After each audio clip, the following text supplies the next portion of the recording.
श्री स्वामी समर्थ. स्वामी आज म्हणतात, आयुष्याच्या वाटेवर चालताना तुला असे वाटते की तू एकटा पडला आहेस. मनात अनेक प्रश्न आहे, डोळ्यात असंख्य स्वप्न आहे, पण परिस्थिती मात्र मनाविरुद्ध टाकलेली नसते. तू मनापासून प्रयत्न करतो, प्रार्थना करतो, तरीही अपेक्षित यश मिळत नाही. अशा वेळी मन निराश होते, आत्मविश्वास कमी होतो आणि तू स्वतःलाच विचारू लागतो, माझ्याच आयुष्यात एवढ्या परीक्षा का? पण एक गोष्ट नेहमी लक्षात ठेव, देव जेव्हा एखाद्या व्यक्तीला मोठं बनवायचं ठरवतो, तेव्हा त्याला आधी संघर्षाची ओळख करून देतो. कारण संघर्षाशिवाय मिळालेलं यश फार काळ टिकत नाही. सोनं जितकं आगीत तापतं, तितकंच ते अधिक तेजस्वी बनतं. त्याचप्रमाणे जीवनातील अडचणी तुझं नुकसान करण्यासाठी नाही, तर तुला तुझ्या व्यक्तिमत्वाला अधिक मजबूत बनवण्यासाठी आलेलं असतं. तुझ्याकडे जे नाही त्याचा विचार करून दुःखी होण्यापेक्षा तुझ्याकडे जे आहे त्याबद्दल कृतज्ञ राहा. कारण या जगात अनेक लोक आहेत ज्यांच्याकडे तुझ्यापेक्षाही कमी आहे, पण तरीही ते हसत जगत आहेत. समाधान हीच खरी श्रीमंती आहे. ज्याच्या मनात समाधान आहे तोच खरा श्रीमंत आहे. स्वामींचे असेच संदेश ऐकण्यासाठी आपल्या चॅनलला सबस्क्राईब करा. जीवनात सर्वात मोठी ताकद कोणती असेल तर ती आहे स्वतःवरचा विश्वास. जेव्हा संपूर्ण जग तुझ्या विरोधात उभं राहतं, तेव्हा तुझा स्वतःवरीलचा विश्वासच तुला पुढे घेऊन जातो. लोक काय म्हणतील, कोण हसेल, कोण टीका करेल याचा विचार करू नकोस. कारण बाळा, लोकांचं काम बोलणं आहे. तू मात्र तुझ्या ध्येयावर लक्ष केंद्रित कर.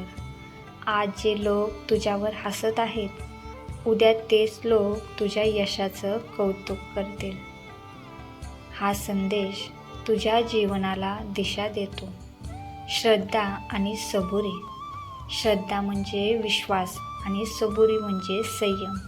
अनेकदा आपण प्रार्थना करतो आणि लगेच परिणाम अपेक्षित करतो, पण निसर्गातील प्रत्येक गोष्टीला योग्य वेळ असते. बीज पेरल्यावर दुसऱ्या दिवशी झाड उगवत नाही. त्यासाठी वेळ द्यावा लागतो, काळजी घ्यावी लागते.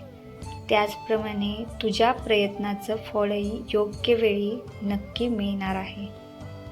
आईवडिलांच्या डोळ्यातील अपेक्षा, त्यांच्या कष्टांची जाणीव आणि त्यांच्या आशीर्वादाची ताकद ही कधीही विसरू नकोस. जगात अनेक नाती मिळतील, पण आईवडिलांचं प्रेम हे निस्वार्थ असतं. तुझ्या प्रत्येक यशामागे त्यांचा त्याग आणि प्रार्थना दडलेली आहे. म्हणूनच त्यांचा सन्मान कर. कारण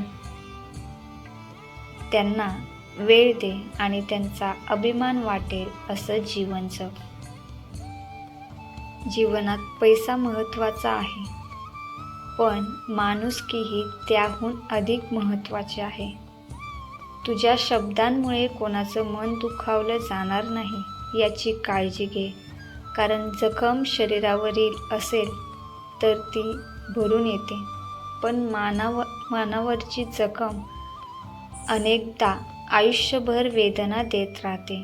म्हणून प्रेमाने बोल, नम्रतेने वाग आणि शक्य असेल तिथे इतरांना मदत कर. आज जर तू अडचणीत असशील तर निराश होऊ नकोस. प्रत्येक रात्रीनंतर पहाटे येतेच. प्रत्येक वादळानंतर आकाश पुन्हा स्वच्छ होतं. आयुष्याचे नियमही तसेच आहेत. दुःख कायम राहत नाही आणि आनंदही कायम राहत नाही. त्यामुळे परिस्थिती कशीही असो, स्वतःला सांभाळून पुढे चालत राहा. लक्षात ठेव, तुझ्या आयुष्याची कथा अजून पूर्ण झालेली नाही. आजचा संघर्ष हा उद्याच्या यशाचा पाया आहे. आजचे अश्रू उद्याच्या आनंदाचं कारण बनतील. आजची मेहनत उद्याचं सुंदर भविष्य घडवेल. म्हणून हार मानू नकोस, थांबू नकोस आणि स्वतःवरचा विश्वास कधीही गमावू नकोस. स्वामींच्या चरणी विश्वास ठेव. जे घडत आहे ते तुमच्या भल्यासाठीच घडत आहे आणि जे घडणार आहे ते त्याहूनही अधिक सुंदर असणार आहे. प्रत्येक दिवस नव्या आशेने सुरू कर. प्रत्येक संकटाकडे नव्या शिकवणीप्रमाणे पहा आणि प्रत्येक क्षण कृतज्ञतेने जग. कारण जेव्हा मनात विश्वास, हृदयात श्रद्धा आणि कर्मात प्रामाणिकपणा असतो, तेव्हा अशक्य वाटणाऱ्या गोष्टीही शक्य होतात. खचून जाऊ नकोस, थांबवू नकोस. जीवनाच्या प्रवासात प्रत्येकाच्या वाटेला सुख-दुःख, अपयश, यश, आशा, निराशा येतच असते. कधी परिस्थिती आपल्या मनासारखी असते, तर कधी ती आपली कठोर परीक्षा घेते. अशा वेळी मन खचते, डोळे ओलावतात आणि आपल्याला वाटते की आता पुढे जाण्याची ताकद उरली नाही. पण लक्षात ठेव, अंधार कितीही गडद असला तरी सूर्योदय थांबत नाही. त्याचप्रमाणे आयुष्यात कठीण काळही कायमचा नसतो. स्वामी म्हणतात, भिवू नकोस, मी तुझ्या पाठीशी आहे.